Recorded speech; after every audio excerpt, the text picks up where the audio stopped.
primeira coisa que precisa ser entendida é essa interligação, mesmo do físico com o psíquico. Eu costumo dizer, Nani, que nós somos físico, psíquico e espiritual.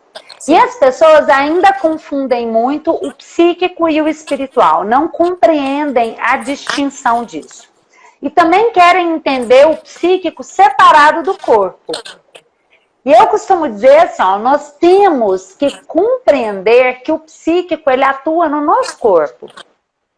Toda a nossa força psíquica encontra dentro do nosso organismo no momento atual. Quanto mais eu aprendo a usar isso, tanto mais eu tenho resultado na vida. Então, você que é da área fisioterapeuta, né? Nós aprendemos,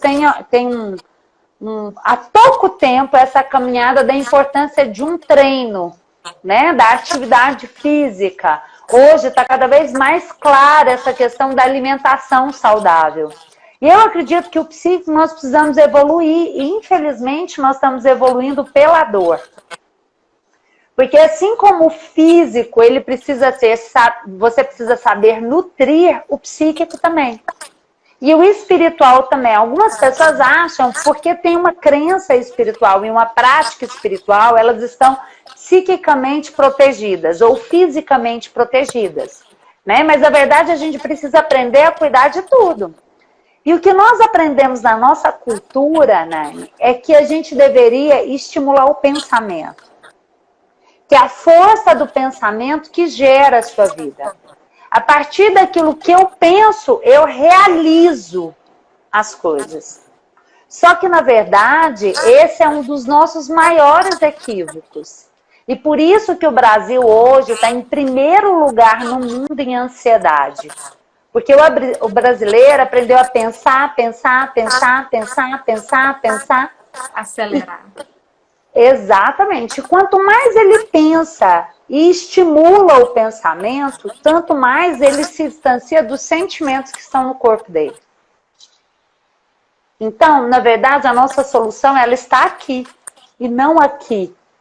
E nós, além de não aprendermos isso, existe um agravante.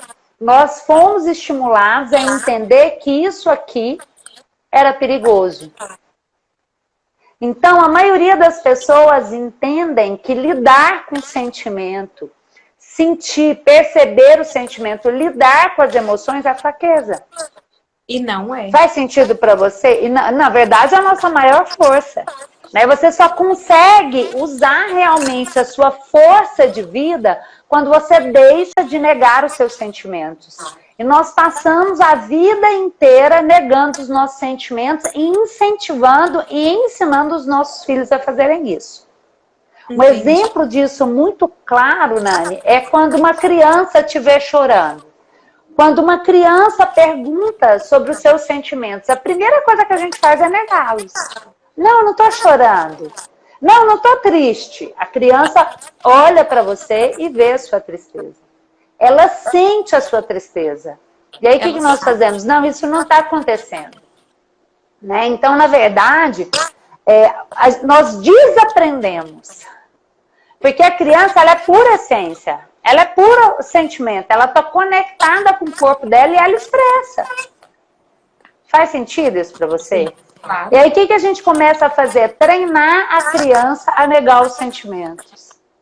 Né? E nós fizemos essa caminhada de uma maneira muito intensa. Muito intensa. E hoje o impacto é muito grande. Hoje eu recebi um depoimento lindo de uma aluna dizendo para mim, com 60 e poucos anos, dizendo para mim, eu não sabia sentir. E eu achava que eu estava no caminho certo em negar os meus sentimentos. E hoje eu percebo o quanto isso feriu as minhas relações.